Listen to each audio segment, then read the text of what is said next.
কিভাবে হয়? ১ মিনিট। শুরু করেছো? এবং আমরা বন্ধু আজকে আমাদের এক বিশেষ বিষয়ে আমরা কথা বলবো, ডগ সিজার নিয়ে কথা বলবো।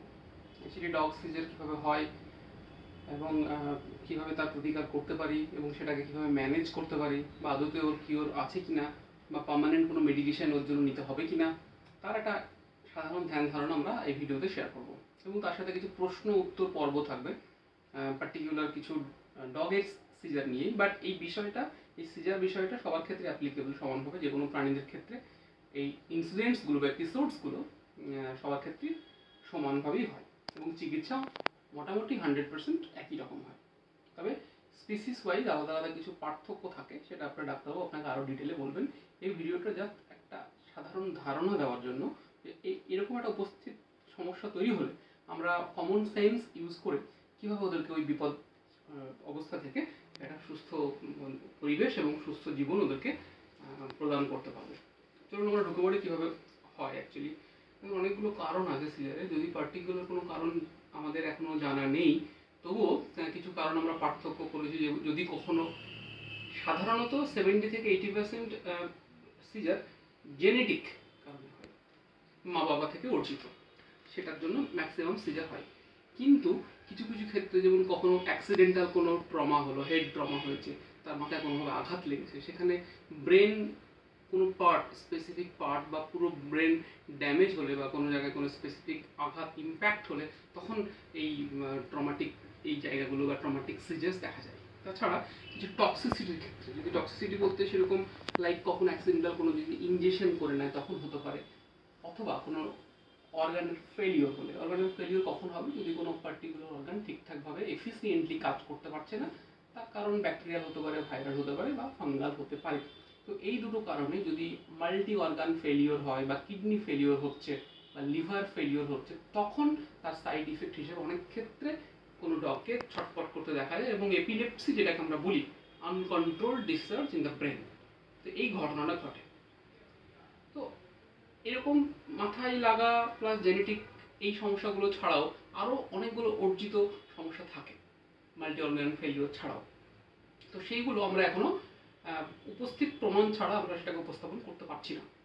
এবার আমরা পার্থক্য করব যে কীরকম হয়। পার্থক্য সাধারণত ওই সিজারের ইন্টেন্সিটি আর টাইম ডিউরেশন, এই দুটোর উপর বেস করে করা হয়। কয়েকটা যেমন জেনারেলাইজড করি আমরা, সাধারণত সেটা 1 সেকেন্ড থেকে 1 মিনিট পর্যন্ত স্টে করে পুরো এপিসোডটা। এপিসোড বলতে 3টে এপিসোডের আছে, প্রি ইকটাল বা অরা, যখন এই প্রাণীটা এই এপিসোডগুলো শুরু হচ্ছে সেটা, আর মিডিল যেটা হলো ইকটাল, আর পোস্ট ইকটাল, এই 3টে এপিসোডস ঘটনা ঘটছে। তো এই 3টে এপিসোডকে ইন্টেন্সিটি আর টাইম ডিউরেশন ওয়াইজ আমরা পার্থক্য করি, যেটা হলো ফার্স্ট জেনারেলাইজড, সেকেন্ড পার্শিয়াল, আর থার্ড ক্লাস্টার। আর আরেকটা হলো প্রোলংসড, দেখা গেল 24 আওয়ার্সে মাল্টিপল সিজার হয়েছে, সেটাকে আমরা ভাগ করে থাকি। এবার আমরা ট্রিটমেন্ট কীভাবে করবো বা ওর ডায়াগনোস কীভাবে করবো?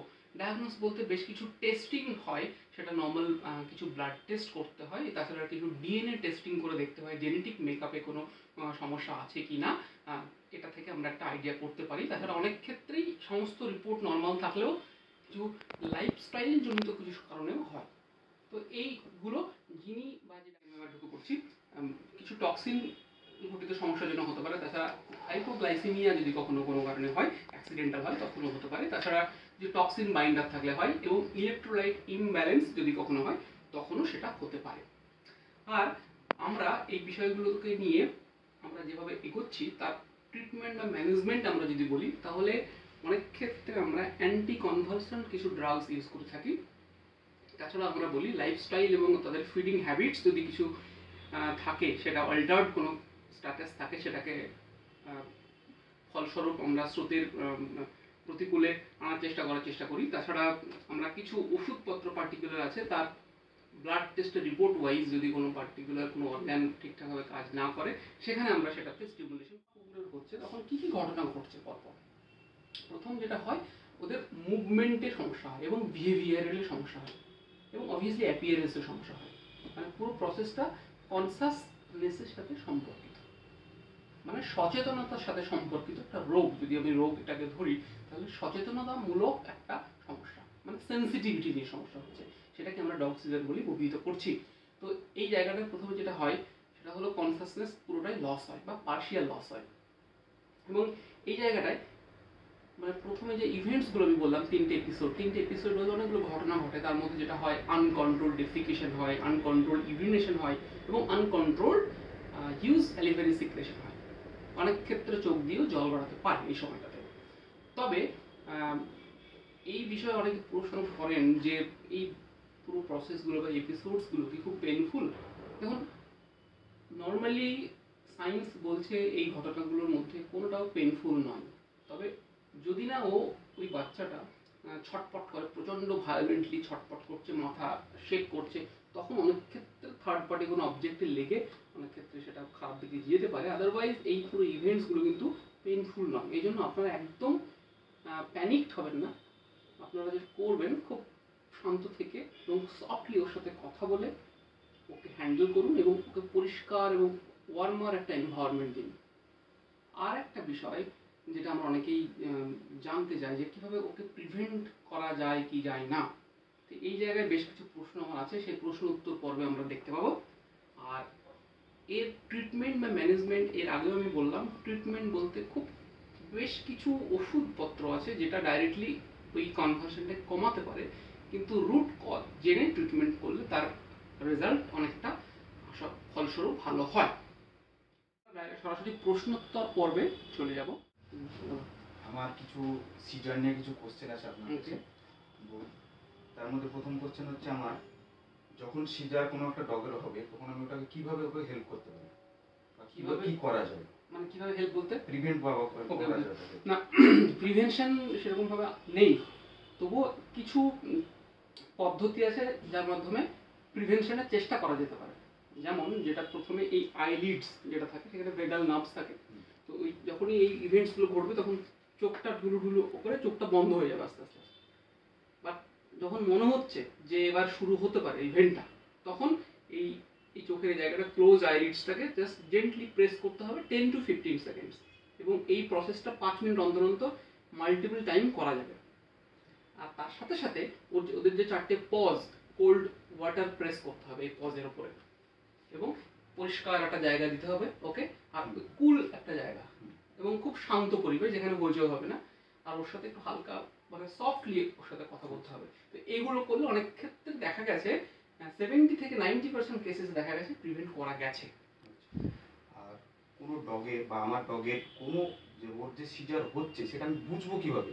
ও কোনোভাবে ওকে মানে সিগন্যাল দেবে যে এটা ওর সিজারের লক্ষণ হচ্ছে এটা? না, হ্যাঁ, খুব ভালো কোশ্চেন একটা।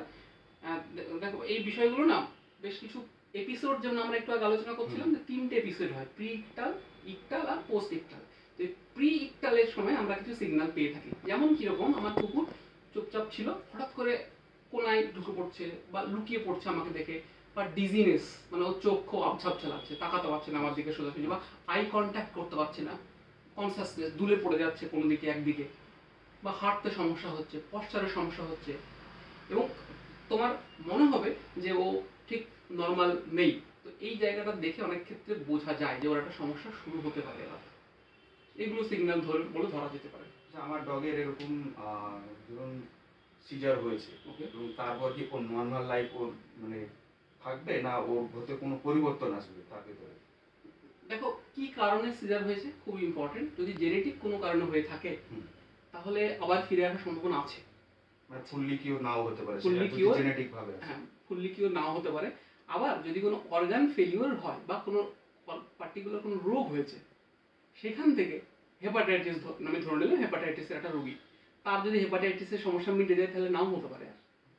কিন্তু যদি একবার হয়েছে, তার যদি আমরা লাইফস্টাইল এবং ফিডিং বিহেভিয়ার এবং তার সাথে আমাদের সামাজিক যে যোগাযোগ মাধ্যম, সেই জিনিসগুলোকে যদি আমরা সুন্দরভাবে ডাক্তারবাবুর পরামর্শ ওয়াইজ করি, তাহলে সেকেন্ড ইনসিডেন্টস হওয়ার সম্ভাবনা অনেকটাই কম, বা এই এপিসোডসগুলোর টাইম ডিউরেশনগুলো অনেকটাই কম। কারণ যত এই এপিসোডসগুলোর টাইম ডিউরেশন যত বাড়বে তত সমস্যা তৈরি হতে পারে। অনেক ক্ষেত্রে এই এপিসোডসগুলো পরবর্তীকালে কমপ্লিট প্যারালিসিস বা ইনকমপ্লিট প্যারালিসিসও হয় কোনো কোনো ক্ষেত্রে। যে এই যে সিজারটা হয় এটার কোনো ন্যাচারাল রেমেডি আছে যে সেটাকে সেভাবে কিওর করা যায় বা ওটাকে ঠিক করা যায়?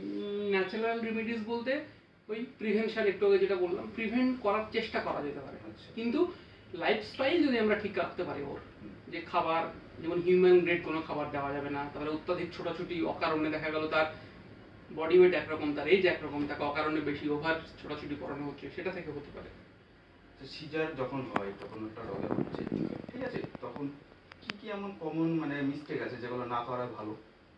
প্রথম যেটা বলি আমরা সবাইকে, যে যেহেতু এই সময়ে ওদের মুখটা পুরোটা বন্ধ হয়ে যায়, অনেকের ধারণা, অনেকের মিথ আছে বাজারে প্রচলিত, যে মুখের মধ্যে কিছু ঢুকিয়ে দিলে বা কিছু গন্ধ শোনালে বা হাত দিয়ে দিলে হয়তো কমে যাবে। তো এই জিনিসগুলো একদম করা যাবে না। তার কারণ পুরোটাই ওরা আনকন্ট্রোল অবস্থায় থাকে, ও কোনো সেন্স থাকে না। এবার এই অবস্থায় তাদের মধ্যে কোনো অবজেক্ট বা কিছু আঙুল ঢুকিয়ে দিলে দেওয়া হলে কি হবে, সেই হয় আঙুলের ইঞ্জুরি হবে, আর না হলে নিজেই নিজেকে সে ইনজিওর করবে। এই জন্য আমরা এই টাইমে ওকে কিচ্ছু করবো না, শুধুমাত্র পরিষ্কার পরিচ্ছন্ন আবহাওয়া এবং ওই স্থান ছাড়া। আচ্ছা, ভ্যাকসিনেশন কি সিজারের কোনো কারণ হতে পারে? ভ্যাকসিনেশন থেকে হওয়ার সম্ভাবনা, ইনসিডেন্টস আমাদের দেশে সেরকম নেই। তবুও তবুও বেশ কিছু জার্নালে আমরা দেখেছি যে ভ্যাকসিনেশন দেওয়ার পর অনেক ক্ষেত্রে অ্যানাফাইলেকটিক রিয়াকশনের জন্য দেখা গেছে, বাট সেটা সেই তখনই, অনলি ওয়ান্স। তো সেটাকে আমরা এই সিজারের ক্যাটেগরির মধ্যে ফেলতে পারছি না। তবে তারও সমস্যার সমাধান আছে, যদি অ্যান্টি অ্যালার্জিক ড্রাগ দেওয়া হয় সেখান থেকে সমস্যার সমাধান হয়ে যেতে পারে। আচ্ছা, সিজারের যেটা সিমটম, ঠিক আছে, বিভিন্ন অন্য ধরনের রোগ আছে যেগুলোর একই রকম দেখা যায়, সিমিলারিটি পাওয়া যায় সেই সিমটমগুলোর মধ্যে। তো আমি কিভাবে রেকগনাইজ করবো যে ওটা সিজারের জন্য হচ্ছে? খুব ভালো প্রশ্ন এটা একটা। তো এই জায়গা থেকে দাঁড়িয়ে আমরা বেশ কিছু পয়েন্ট ধরে করতে পারি। যেমন সিজারের ক্ষেত্রে 3টে ফেজ আছে, একটু আগেও বললাম আমরা। তো প্রি-ইকটাল, ইকটাল আর পোস্ট-ইকটাল। প্রি-ইকটালে কি হয়, ও শুধু লুকিয়ে বেড়ায়, আচ্ছা। হাইড করে নিজেকে, এবং প্যারেন্টের সাথে আই কন্ট্যাক্ট থাকে না, কোথাও দূরে পড়ে যাচ্ছে।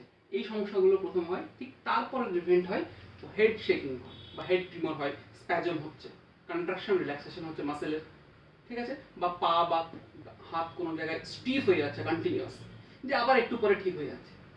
বা ঠিক লাস্ট স্টেজে কি হয়, পুরো স্টিফনেস হয়ে যায়, একটা বডি, 4টে পা একদিকে এভাবে জড়ো করে শুয়ে থাকে, এবং বডিটা একটা দিকে, যে কোনো দিকে কাত করে, ডান দিকে বা বাঁ দিকে করে, উল্টে বাঁ দিক বরাবরই পড়ে যায়। তো এইগুলো পার্টিকুলার কিছু পয়েন্ট আছে যেটা সিগন্যালিং থাকে, সেটা থেকে আমরা বুঝতে পারি যে সিজার এরই সিমটম। এবং আরেকটা বিষয় আছে যেটা স্যালিভেটিং, মানে স্যালাইভেটিং করছে কিরকম ভাবে, যে থার্ড ফেজে যখন কন্টিনিউয়াস মুখ দিয়ে থিক স্যালাইভা বের হচ্ছে কন্টিনিউয়াস, এবং সেটা 1 সেকেন্ড থেকে 1 মিনিট পর্যন্ত স্টে করবে। বাট অন্যান্য সমস্যাগুলো, যেমন অনেক ক্ষেত্রে কি হয়, কারোর ডিহাইড্রেশন হয়েছে বা খুব বমি করছে, কন্ট্রোল করতে পারছে না, তখন অনেকটা এই সমস্যা হয়। বাট এই সিচুয়েশনগুলো অনেকটা লেন্দি হয় তখন, মানে এই পরপর যে ইভেন্টসগুলো ঘটছে সিজারের ক্ষেত্রে, ওই ইভেন্টসগুলো অনেকটা আলাদা। এবং সিজারের ক্ষেত্রে সাধারণত বডি টেম্পারেচার বেশি রাইজ করে না, নর্মালি থাকে। মানে সিজার শুরু হলো, ভালো ঠিক হয়ে গেল, আবার মানে কমপ্লিট এপিসোড কমপ্লিট হয়ে গেল, ও একদম সুস্থ। আর একটা প্রশ্ন অনেকেই আমাদেরকে করেন, যে একদম একটা ডগের সিজার হয়েছে, কোনো কারণে 2-3 বার হয়ে গেছে, সে কি সুস্থ জীবনযাপন পালন করতে পারবে? মানে সে কি সুস্থ জীবনযাপন অধিকারী আগামী যতদিন বেঁচে থাকছে?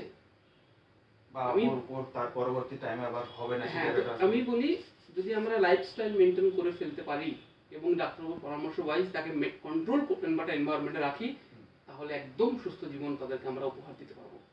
এবং সে একদম সুস্থ প্রাণী, তাকে নিয়ে ভয় পাওয়ার কোনো কারণ নেই। আপনি তার সঙ্গে একদম সুস্থ একটা প্রাণ যেমন হওয়া উচিত, তার সাথে সেরকমভাবে আচরণ করতে পারেন নিঃসন্দেহে। আপনাকে শুধু খেয়াল রাখতে হবে, স্টিমুলেটিং ফ্যাক্টরস যদি কিছু থাকে যেটা আপনি বুঝতে পারেন, যেরকম জোরে স্ক্রিন করলে বা আপনার কাছাকাছি করছেন বা টিভি দেখছেন জোরে, বা আপনার বাড়ির পাশে রেল লাইন আছে, সেই সব আওয়াজ অনেক ক্ষেত্রে ওরা ভয় পায়। এই ভয়গুলো থেকে দূরত্ব যদি রাখে, তাহলে হয়তো এই সমস্যা কোনোদিন হবেই না। যেহেতু আমরা এক্সাক্ট রিজন জানতে পারছি না বা জানি না আর কি এক্সাক্ট, আমরা কিছু জিনিসপত্র একসাথে কিউমুলেটিভ অ্যানালাইসিস করে তার একটা প্যারামিটার ভাগ করি যে এই সমস্যা যেন হতে পারে, এবং সেই ট্রিটমেন্ট করে অনেক ক্ষেত্রে কমপ্লিটলি রিকভারিও হয়। তবে হ্যাঁ, মেনটেনেন্সের মধ্যে রাখলে হওয়ার সম্ভাবনা খুবই কম, এবং ওকে আমরা সুস্থ জীবন দিতেও পারবো। ঠিক আছে, আজকে এই পর্যন্তই। নমস্কার, আমি সঙ্গে ছিলাম ডক্টর রামিজ মন্ডল। এই বিষয়ে আপনাদের যদি কোনো আরও প্রশ্ন থাকে আপনারা সরাসরি আমাদেরকে জিজ্ঞেস করতে পারেন, আমরা উত্তর দেওয়ার চেষ্টা করব অতি সত্বর।